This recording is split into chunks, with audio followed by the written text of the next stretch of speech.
Lamentações de Jeremias, capítulo 3. Lamentações de Jeremias, capítulo 3, versículo 21. É o versículo-chave que será fio condutor da nossa reflexão. Lamentações de Jeremias 3, 21. Quero trazer à memória o que me pode dar esperança. Amém?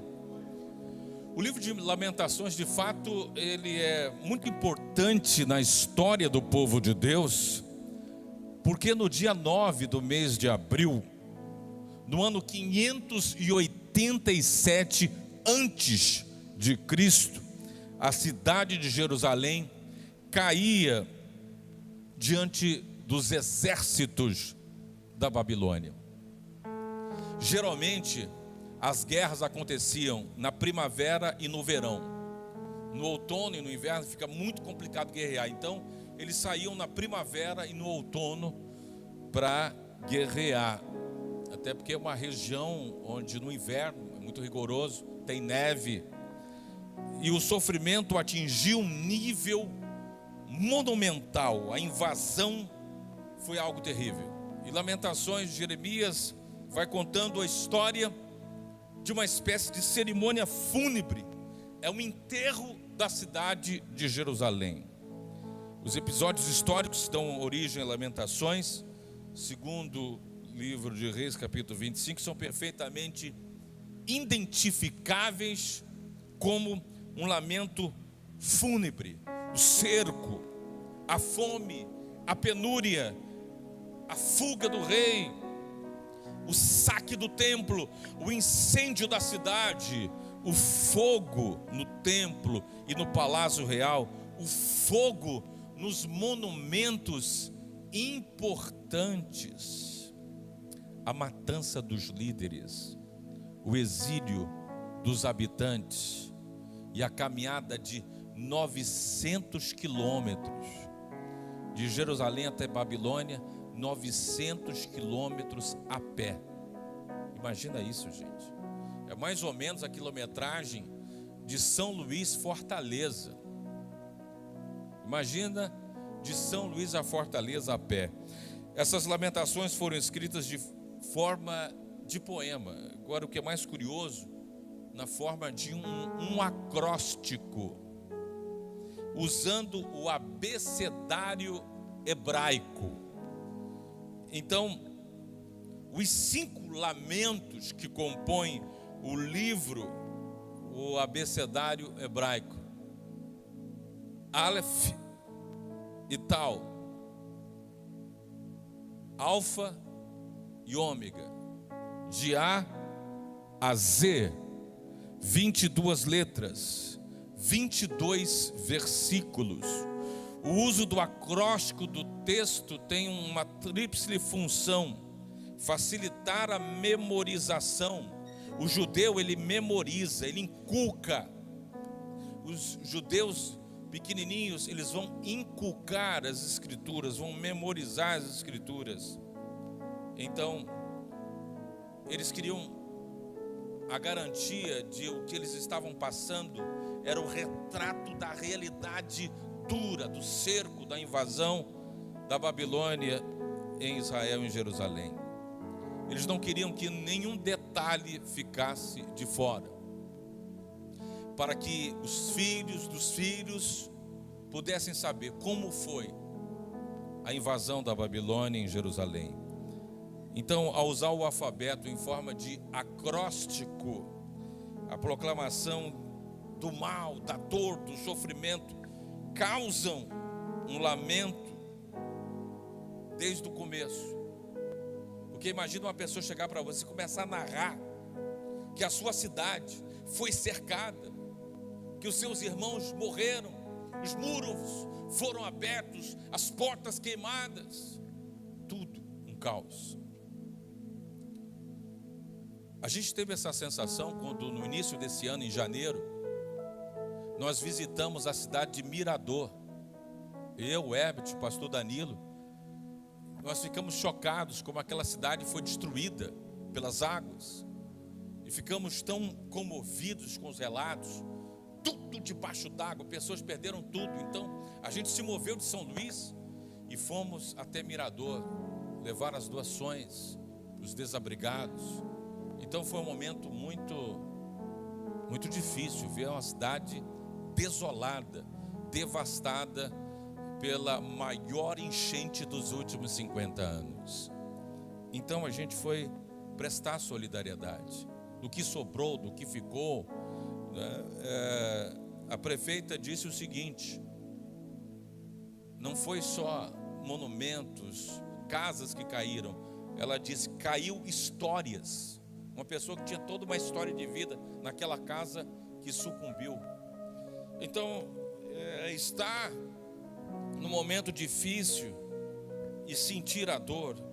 Mas sabe, uma coisa muito forte, a forma como é colocada no abecedário hebraico, nos indica o seguinte: do A até o Z está um pouco longe. O A é o começo, o Z é o final.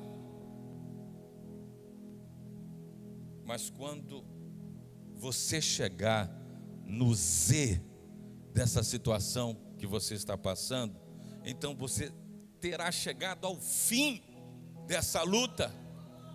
Eu não sei aonde está a sua vida agora, nesse momento. Talvez você já passou do A, você está no meio do abecedário das circunstâncias da sua vida. E se você está no meio da prova, no meio do deserto, no meio do abecedário da sua vida, uma coisa eu posso te assegurar e te afiançar: o Z vai chegar.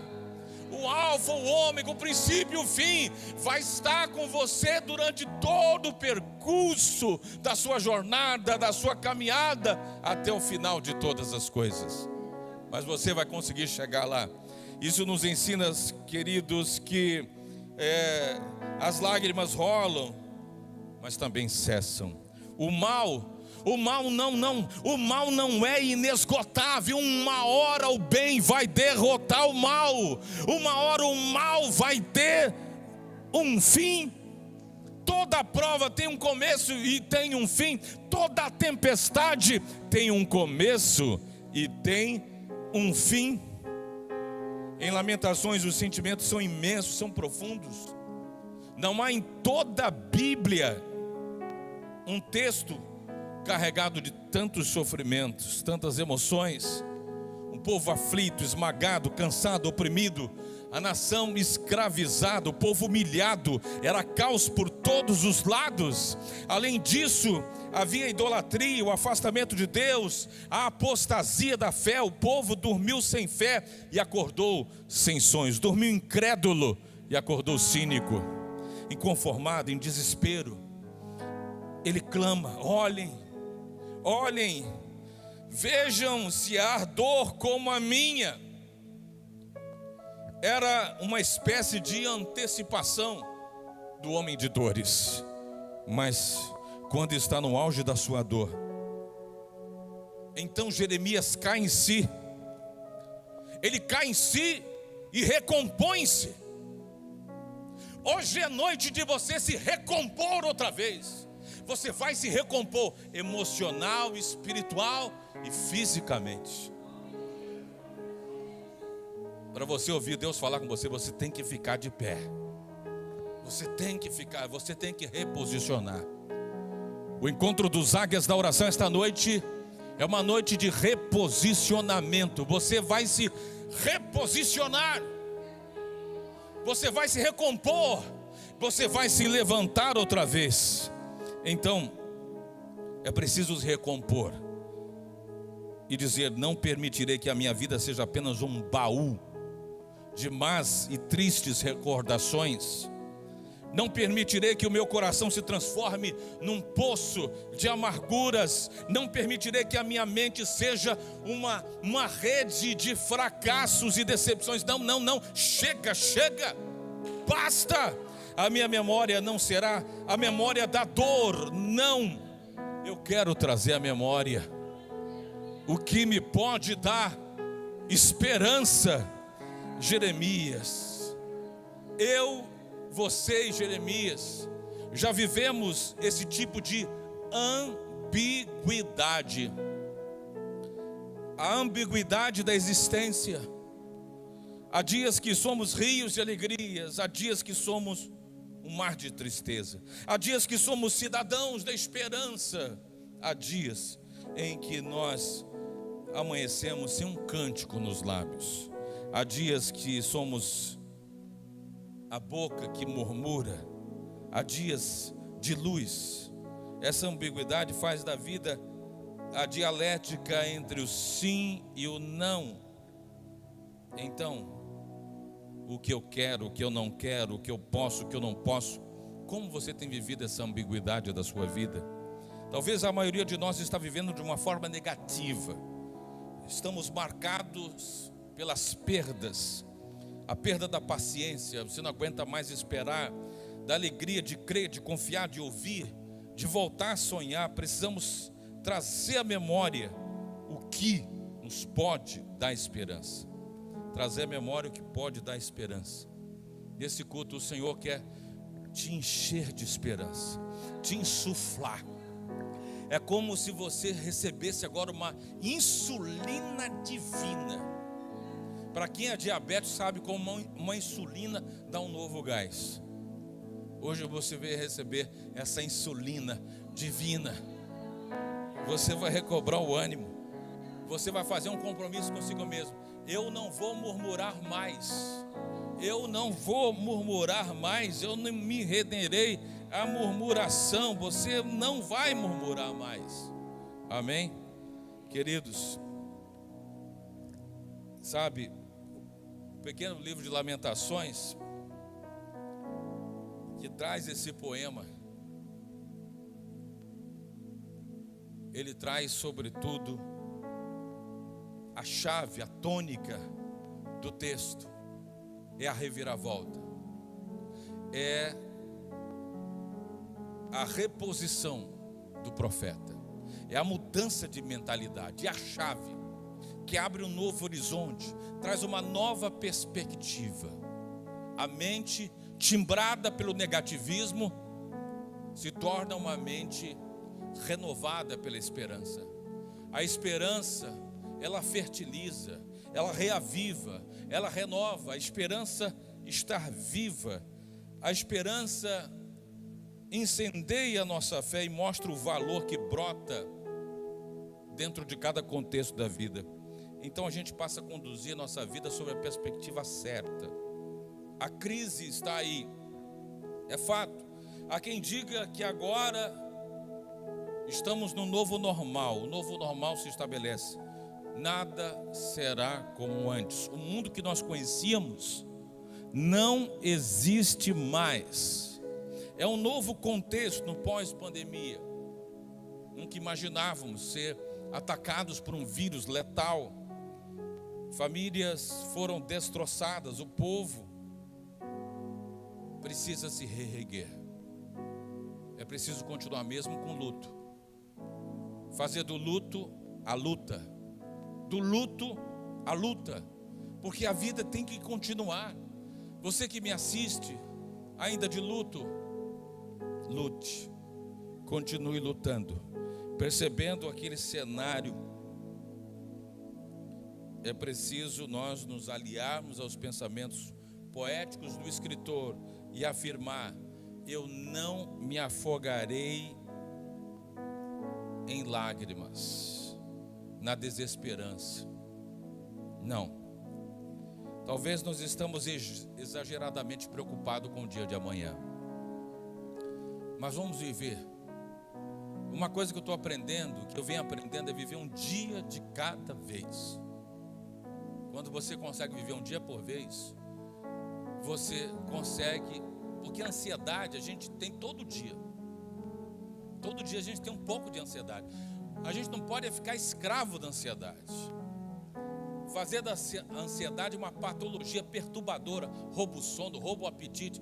Se a ansiedade está roubando o sono, o apetite, está roubando a sua paz. Porque é comum a gente se sentir um pouco ansioso, enxergar uma notícia, enxergar uma decisão, a gente fica, todos nós temos um pouquinho. Agora nós não vamos deixar ela se tornar uma doença crônica em nossas vidas. É tempo de olhar com a visão da fé. É tempo de enxergar além das aparências, além do espaço geográfico, para finalmente nos encher de uma verdade atemporal, que é a palavra de Deus, infalível, imutável, eterna. E a palavra de Deus vai ajudar você a chegar num porto seguro. Então, meu querido, eu finalizo. Traga à sua memória hoje o que pode te dar esperança. Amém? Esperança. Pensa nas coisas que você já superou para você chegar até aqui. Pense nas lutas que você venceu. Pense nas doenças que você venceu. Pense em todas as dificuldades. Você se lembra? Onde você morava? Onde você mora hoje? Você se lembra da luta que era? Como foi difícil tudo. Mas olha onde você está hoje. Olha como você vive hoje. Com dificuldades, sim, mas de alguma forma melhorou. Melhorou muito. E nós só temos a agradecer a Deus por ainda estarmos num país livre. E que Deus mantenha o nosso país livre. Livre de tudo aquilo que pode escravizar. Livre de tudo aquilo que pode roubar nossa liberdade. A liberdade de crença, de imprensa, a liberdade religiosa. Que nós continuemos com o nosso país soberano, em nome de Jesus, para a glória de Deus. Eu quero orar por você. Coloque a mão no seu coração. Pai amado, Deus eterno, eu oro, eu intercedo, eu ministro a cura, eu ministro a bênção, eu ministro a saúde, a renovação da mente, da alma, do espírito. Senhor, batiza-nos com o batismo da esperança, enche-nos de esperança, faz a esperança transbordar dentro de nós e dar-nos saúde, saúde emocional, física e espiritual. Senhor, hoje muitos dos teus servos vieram ao culto para buscar saúde total. E assim eu finalizo esse culto, ministrando saúde aos que estão aqui no culto presencial, aos que estão na live, para a honra e glória do nome de Jesus.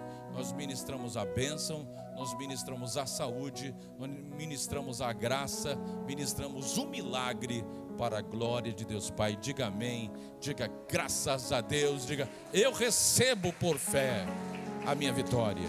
Amém? Glória a Deus.